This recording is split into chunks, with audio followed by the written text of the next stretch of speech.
தமிழ் மக்கள் அனைவருக்கும் வணக்கம் நண்பா. இந்த வீடியோவில் என்ன கவர்மெண்ட் ஜாப் பார்க்க போகிறோம்னு பார்த்தீங்க அப்படின்னா, நம்மளுடைய தமிழ் அரசாங்கம் வழங்கியிருக்கக்கூடிய ஒரு சூப்பரான வேலைவாய்ப்பு தான் பார்த்தீங்கன்னா, இந்த வீடியோவில் நம்ம வந்து பார்க்க போகிறோம்.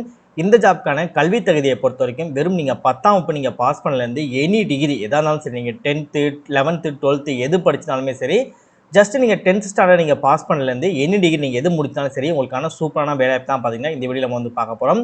நெக்ஸ்ட் இந்த ஜாப்போட சேலரியை பொறுத்த வரைக்கும் பார்த்தீங்க அப்படின்னா 44,900 கிட்டத்தட்ட பார்த்தீங்க அப்படின்னா 45,000 வரைக்கும் உங்களுக்கு மாத சம்பளம் தருவதை வந்து அறிவிச்சிருக்காங்க. அது மட்டும் இல்லாமல் பல கிராமங்களில் வாரியாக, அதாவது பல கிராமம்னு சொல்லுவாங்கல்ல, ஸோ கிராமத்தில் இருக்கக்கூடிய அந்த உங்கள் கிராமத்தில் வந்து சின்ன சின்ன கிராமங்கள் இல்லை கொஞ்சம் குக்கிராமங்கள் ரூரல் அப்படின்னு சொல்லுவாங்க இல்லையா, ஸோ அந்த மாதிரி இருக்கக்கூடிய வாரியாக பார்த்தீங்கன்னா பிரித்து இந்த வேலையை வந்து கொடுத்துருக்காங்க. ஸோ என்னென்ன வாரியங்கள் இதில் வருது அப்படின்றத வந்து தெளிவாக இந்த வீடியோக்கு நம்ம பார்க்கலாம். ஆண்களும் சரி பெண்களும் சரி இந்த ஜாப்க்கு வந்து அப்ளை பண்ணிக்க முடியும். தமிழகத்தில் எந்த டிஸ்ட்ரிக்ட்ல இருந்தாலும் சரி இந்த ஜாப்க்கு நீங்கள் எலிஜிபிள் அப்ளை பண்ணிக்க முடியும். முக்கியமான இன்னொரு விஷயம் என்னன்னு சொல்லி பார்த்தீங்க அப்படின்னா, நம்மளோட முதலமைச்சர், அதாவது விஜய் அவர்கள் முதலமைச்சர் இருக்காங்களே, ஸோ அவங்க வந்ததுக்கப்புறம் இதற்கான வேலைவாய்ப்பை வந்து இப்போ அறிவிச்சிருக்காங்க அப்படின்ற போது, ஸோ நிறைய பேருக்கு இந்த ஜாப் கிடைப்பதற்கு அதிகமான வாய்ப்புகள் இருக்குது. ஸோ ப்ராப்பராக ஜாப் வந்து யூஸ் பண்ணிக்கோங்க. நெக்ஸ்ட் ஜாபை பொறுத்த வரைக்கும் பார்த்தீங்க அப்படின்னா, உதவியாளருக்கான வேலைவாய்ப்பு தான். உதவியாளர்னா வந்து நீங்கள் ரொம்ப ரொம்ப டீக்ரேட் பண்ணுறேன் அப்படின்லாம் வந்து கிடையாது. ஒரு டீசெண்டான உதவியாளருக்கான வேலை தான் கொடுத்துருக்காங்க. அதுவும் எங்கே கொடுத்துருக்காங்க அப்படின்னா, இந்திய அறிவியல் மேம்பாட்டு கழகத்தில் தான் பார்த்தீங்க அப்படின்னா உங்களுக்கான உதவியாளர் வேலை எம்டிஎஸ் அப்புறம் அசிஸ்டன்ட் அந்த மாதிரிலாம் ஜாப்கள் வந்து கொடுத்துருக்காங்க. ஸோ அது என்னென்ன அப்படின்றத போய் வீடியோக்கு நம்ம தெளிவாக பார்க்கலாம். இந்த வீடியோவில் நீங்கள் எப்படி ஜாப்க்கு அப்ளை பண்ணணும், உங்களுக்கு நோட்டிஃபிகேஷன் அப்ளிகேஷன்லாம் எங்கே வந்து கிடைக்கும், அதெல்லாம் எப்படி நீங்கள் டவுன்லோட் பண்ணி எடுக்கணும், நீங்கள் ப்ராப்பராக எப்படி அப்ளை பண்ணால் ஜாப் உங்களுக்கு கிடைக்கும் அப்படின்ற ஃபுல் டீட்டெயில்ஸ் பார்த்தீங்கன்னா இந்த வீடியோக்கு நான் தெளிவாக எக்ஸ்பிளைன் பண்ணியிருக்கேன். எந்தளவுக்கு நீங்கள் வீடியோ ஸ்கிப் பண்ணாமல் ஃபுல்லாக பார்த்து இந்த ஜாப்போட ஃபுல் டீட்டெயில்ஸ் தெரிஞ்சுட்டு ப்ராப்பராக அப்ளை பண்ணிக்கலாம், அதுலேருந்து வேலை கிடைப்பதற்கு அதிகமான வாய்ப்புகள் இருக்குது. ஸோ முடிஞ்சளவு வீடியோ ஸ்கிப் பண்ணாமல் ஃபுல்லாக பாருங்கள். ஓகே நண்பா, இதான் பார்த்தீங்கன்னா உங்கள் அஃபிஷியலாக ரிலீஸ் பண்ணியிருக்க நோட்டிஃபிகேஷன். இந்த நோட்டிஃபிகேஷன் கீழே போனீங்க அப்படின்னா நீங்கள் அப்ளை பண்ணக்கூடிய உங்களுக்கான அப்ளிகேஷன் ஃபார்ம் பார்த்தீங்கன்னா இதிலே வந்து கொடுத்துருப்பாங்க. ஸோ ஒரே லிங்க்லேயே பார்த்தீங்க அப்படின்னா உங்களுக்கு நோட்டிஃபிகேஷன் கிடைச்சிடும், அப்ளிகேஷன் ஃபார்மே வந்து கிடைச்சிடும். சரியா? ஸோ ஃபர்ஸ்ட் இருக்க ஜாப் இருக்கு இல்லையா, அந்த ஜாப்புக்கு வந்து ஒரு அதாவது ஒவ்வொரு ஜாப்புக்கும் பார்த்தீங்கன்னா தனித்தனியான உங்களுக்கான அப்ளிகேஷன் வந்து இருக்கும். ஸோ அது என்ன அப்படின்றத நான் டீட்டெயிலாக வீடியோக்குள்ள சொல்கிறேன். இந்த ஜாப் உங்களுக்கு சூட்டபிளாக நீங்கள் அப்ளை பண்ண தயாராக இருக்கீங்க அப்படின்னா உங்களுக்கான இந்த அப்ளிகேஷன் நோட்டிஃபிகேஷன் கூடிய ஒரே லிங்க் பார்த்தீங்கன்னா கீழே டிஸ்கிரிப்ஷனில் ஃபர்ஸ்ட் லிங்கை வந்து கொடுத்துருக்கேன். ஸோ ப்ராப்பராக செக் பண்ணி பார்த்து ப்ராப்பராக அப்ளை பண்ணுங்கள். இதே மாதிரி சூப்பரான கவர்மெண்ட் ஜாப் பற்றி நீங்கள் ஒன்றுக்கு ஒன்று அப்டேட் தெரிஞ்சுக்கணும், நீங்களும் நல்ல கவர்மெண்ட் ஜாப் ஜாயின் பண்ணி நல்ல சேலரி வாங்கணும், அதற்கு நம்ம சேனல் உங்களுக்கு ஒரு சப்போர்ட்டிவான சேனலாக இருக்குன்னு நினைச்சால் மட்டும் மறக்காம சேனலை சப்ஸ்கிரைப் பண்ணி பக்கத்தில் பெல் சிம்பிள் ஐக்கானை கிளிக் பண்ணி ஆல் அப்படின்ற ஆப்ஷனை கிளிக் பண்ணிக்கோங்க. மறக்காம இந்த வீடியோக்கு லைக் பண்ணுங்க, ஃப்ரெண்ட்ஸ் சர்க்கிளும் ஷேர் பண்ணுங்கள். முடிஞ்ச வீடியோ ஸ்கிப் பண்ணாமல் ஃபுல்லாக பார்த்து இந்த ஜாப்போட ஃபுல் டீட்டெயில்ஸ் தெரிஞ்சுட்டு அதுக்கப்புறம் இந்த ஜாப்க்கு அப்ளை பண்ணுங்கள். வாங்க வீடியோக்குள்ள போயிட்டு இந்த ஜாப்போட ஃபுல் டீட்டெயில்ஸ் தெளிவாக பார்க்கலாம். ஓகே நண்பா, ஃபர்ஸ்ட் பார்த்தீங்கன்னா 2 விதமான வேலைவாய்ப்பு வந்து கொடுத்துருக்காங்க. ஃபர்ஸ்ட் ஒன்னை பொறுத்த வரைக்கும் அசிஸ்டன்ட் வந்து கொடுத்துருக்காங்க. அது வந்து குரூப் பியில் வந்து வரும். இன்கேஸ் நிறைய பேர் வந்து குரூப் பி குரூப் சிக்கெலாம் ட்ரை பண்ணிட்டு இருக்கீங்க அப்படின்னா உங்களுக்கு வந்து இந்த ஜாப் வந்து அவைலபிளாக வந்து இருக்குது, நீங்கள் வந்து யூஸ் பண்ணிக்கலாம். இல்லை ப்ரோ எனக்கு கவர்மெண்ட் ஜாப் கிடைச்சாலே போதும், இல்லை எனக்கு ஏதாவது ஒரு ஜாப் கிடைச்சாலே போதும் அப்படின்னு நீங்கள் ட்ரை பண்ணுறவங்களும் சரி இந்த ஜாப் வந்து நீங்கள் யூஸ் பண்ணிக்கலாம். ஃபர்ஸ்ட் ஒன்னை பொறுத்த வரைக்கும் அசிஸ்டன்ட் வந்து கொடுத்துருக்காங்க. செகண்ட் ஒன்னை பொறுத்த வரைக்கும் எம்டிஎஸ் வந்து கொடுத்துருக்காங்க, ஜென்ரலில் வந்து கொடுத்துருக்காங்க. சரியா?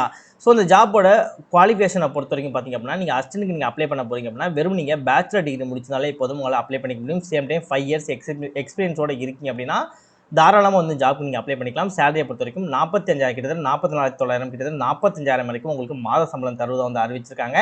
நெக்ஸ்ட் ஏஜை பொறுத்த வரைக்கும் உங்களுக்கு 30 வயதுக்குள்ளே இருக்கணும் அப்படின்னு சொல்லியிருக்காங்க. அந்த 30 வயதுன்னு பார்த்தீங்க அப்படின்னா 15/5/2026 இந்த தேதிக்குள்ளே உங்களுக்கு 30 வயதுக்குள்ளே இருந்தீங்க அப்படின்னா இந்த ஜாப்புக்கு நீங்கள் அப்ளை பண்ணுங்கள், தாராளமாக நீங்கள் வந்து எலிஜிபிள். செகண்ட் ஒன்றை பொறுத்த வரைக்கும் எம்டிஎஸ்க்கு வந்து கொடுத்துருக்காங்க, ஜென்ரலில் வந்து கொடுத்துருக்காங்க. இதற்கு நீங்கள் மெட்ரிகுலேஷனை பொறுத்த வரைக்கும் நீங்கள் 10th 12th நீங்கள் பாஸ் பண்ணியிருந்தாலே போதும் இந்த ஜாப்க்கு எலிஜிபிள், உங்களால் வந்து அப்ளை பண்ணிக்க முடியும். ஏஜ் லிமிட்டை பொறுத்த வரைக்கும் உங்களுக்கு 18 வயதுக்கு குறையாக இருக்கக்கூடாது, 25 வயதுக்கு அதிகமாக இருக்கக்கூடாதுன்னு சொல்லியிருக்காங்க. உங்களோட பேசிக் பே, அதாவது ஸ்டார்டிங் பேயே பார்த்தீங்க அப்படின்னா உங்களுக்கு 18,000 ஆரம்பிப்பதாக வந்து சொல்லியிருக்காங்க. ஸோ 18,000 தான் உங்களோட சேலரி வந்து கிடையாது, பேசிக்கான பே வந்து இது. இன்கேஸ் உங்களுக்கு நல்ல ஒரு குவாலிஃபிகேஷன் இருக்குது அப்படின்னு அவங்க கவர்மெண்ட் வந்து திங்க் பண்ணாங்க அப்படின்னா உங்களுக்கு 18,000க்கும் அதிகமாக பார்த்தீங்கன்னா மாத சம்பளம் கிடைப்பதற்கு அதிகமான வாய்ப்புகள் இருக்குது. ஓகே, இப்போ நம்ம எப்படி அப்ளிகேஷன் ஃபில் பண்ணலாம் அப்படின்றது வந்து நம்ம பார்க்கலாம். ஸோ டோட்டலாக 2 விதமான வேலைவாய்ப்புகள் தான் சொல்லியிருந்தேன் இல்லையா. ஸோ உங்களுக்கு பார்த்தீங்கன்னா தனித்தனியான உங்களுக்கான அப்ளிகேஷன் வந்து கொடுத்துருப்பாங்க. இது பண்ணு பாருங்கள், இது வந்து ஃபர்ஸ்ட் அப்ளிகேஷன். ஓகேவா? ஸோ இந்த அப்ளிகேஷன் நீங்கள் எடுத்தீங்க அப்படின்னா நீங்கள் ஃபர்ஸ்ட் ஜாப்க்கு வந்து அப்ளை பண்ணிக்க முடியும். அதற்கு கீழே வந்தீங்க அப்படின்னா உங்களுக்கு செகண்ட் அப்ளிகேஷன் இருக்கும். அதை எடுத்தீங்கன்னா உங்களுக்கான செகண்ட் ஜாப்க்கான அப்ளிகேஷன் வந்து உங்களால் ஃபில் பண்ணிக்க வந்து முடியும். ஸோ தனித்தனியாக இருக்கும், யாரும் வந்து கன்ஃபியூஸ் வந்து ஆகிக்காதீங்க. சரியா? ஸோ உங்களோட நோட்டிஃபிகேஷன் இருக்கு இல்லையா, அந்த நோட்டிஃபிகேஷன் கீழே பண்ணி அப்படின்னா உங்களுக்கான அப்ளிகேஷன் வந்து கிடைச்சிடும். இந்த அப்ளிகேஷன் ஒரு 2-3 பிரிண்ட் அவுட் கூட எடுத்துக்கோங்க, எடுத்துகிட்டு ஒரு பென் வச்சு நீங்கள் ஃபில் பண்ணுற மாதிரி இருக்கும். So applied for the post அப்படின்ற இடத்துல நீங்கள் எந்த ஜாப்க்கு அப்ளை பண்ண போகிறீங்களோ இந்த ஜாப்போட நேம் வந்து நீங்கள் எழுதிக்கோங்க. நெக்ஸ்ட் உங்களோட ஃபுல் நேம் கேட்டிருப்பாங்க, உங்களோட ஃபுல் நேம் வந்து இந்த இடத்துல போட்டுக்கோங்க. உங்கள் நேம் எழுதும்போது நீங்கள் கேபிட்டல் லெட்டர் யூஸ் பண்ணி மட்டும் தான் பார்த்தீங்கன்னா உங்களோட நேமை நீங்கள் எழுதுகிற மாதிரி இருக்கும். இந்த இடத்துல உங்களோட ஃபோட்டோஸ் ஒட்டிக்கோங்க. இதில் வந்து டேட்டு, மந்த், இயருக்கு மாதிரி உங்களோட டேட் ஆஃப் பர்த் வந்து எழுதிக்கோங்க. நெக்ஸ்ட் உங்களோட ஏஜோட க்ளோஸ் அப்ளிகேஷன் நேம் வந்து கொடுப்பாங்க. அதையும் உங்களோட டேட் ஆஃப் பர்த் நீங்கள் கொடுத்துட்டு நெக்ஸ்ட் நீங்கள் மேலா ஃபீமேலா என்ன நேஷனாலிட்டி, இதில் நீங்கள் எந்த கேட்டகரியில் வர்றீங்க, உங்களுக்கு மேரேஜ் ஆயிடுச்சு அப்படின்னா உங்களோட ஹஸ்பண்ட் நேம் ஃபில் பண்ணிக்கலாம். பெண்கள் மட்டும். ஆண்கள் இருக்கீங்க அப்படின்னா உங்களோட தந்தையோட பேரை வந்து ஃபில் பண்ணிக்கலாம். இன்கேஸ் இங்கே மேரேஜ் ஆகாத பெண்கள் இருக்கீங்க அப்படின்னா உங்களோட தந்தையோட பேரை வந்து நீங்கள் கொடுத்துக்கோங்க. நெக்ஸ்ட் உங்களோட ஃபாதரோட என்ன தொழில் பண்ணுறாங்க, அவங்களோட அட்ரஸ் இதெல்லாம் நீங்கள் கொடுக்குற மாதிரி இருக்கும். அவங்க கூலியாக இருக்காங்க இல்லை ஒரு ஃபார்மராக இருக்காங்க அப்படின்னா கூட நீங்கள் மென்ஷன் பண்ணிக்கலாம். அதான் எந்த வித பிரச்சனையும் வந்து கிடையாது. நெக்ஸ்ட் மெரிட்டல் ஸ்டேட்டஸ் கொடுப்பாங்க. உங்களுக்கு மேரேஜ் ஆச்சு அப்படின்னா மேரிட்னு கொடுங்க, மேரேஜ் ஆக அப்படின்னா அன்மேரிட்னு சொல்லி கொடுத்துக்கோங்க. நெக்ஸ்ட் உங்கள் ஆதார் கார்டில் பேன் நம்பர் வந்து கேட்பாங்க. நிறைய பேர் பேன் நம்பர் இருக்கிற டவுட் தான். ஆதார் கார்டோட நம்பர் வந்து டிக் மார்க், இந்த இடத்துல ஒரு டிக் மார்க் பண்ணிவிட்டு உங்கள் ஆதார் கார்டோட நம்பர் வந்து நீங்கள் கொடுத்துக்கோங்க. நெக்ஸ்ட் வந்து அவங்க கொடுத்துருக்கிற சேலரி உங்களுக்கு ஓகேவா, இல்லை அதை விட நீங்கள் கம்மியாக கிடைச்சா கூட ஓகேவான்னு சொல்லி கேட்பாங்க. இது வந்து உங்களோட விஷயம் தான். உங்களுக்கு வந்து சேலரி ஓகே தான் அப்படின்னா எஸ்ன்னு கொடுங்க. இல்லை ப்ரோ எனக்கு இந்த சேலரிலாம் பத்தாது, இன்னும் கொஞ்சம் பெட்டராக நான் எக்ஸ்பெக்ட் பண்ணுறேன் அப்படின்னா நீங்கள் வந்து நோ அப்படின்றத வந்து நீங்கள் கொடுத்துக்கோங்க.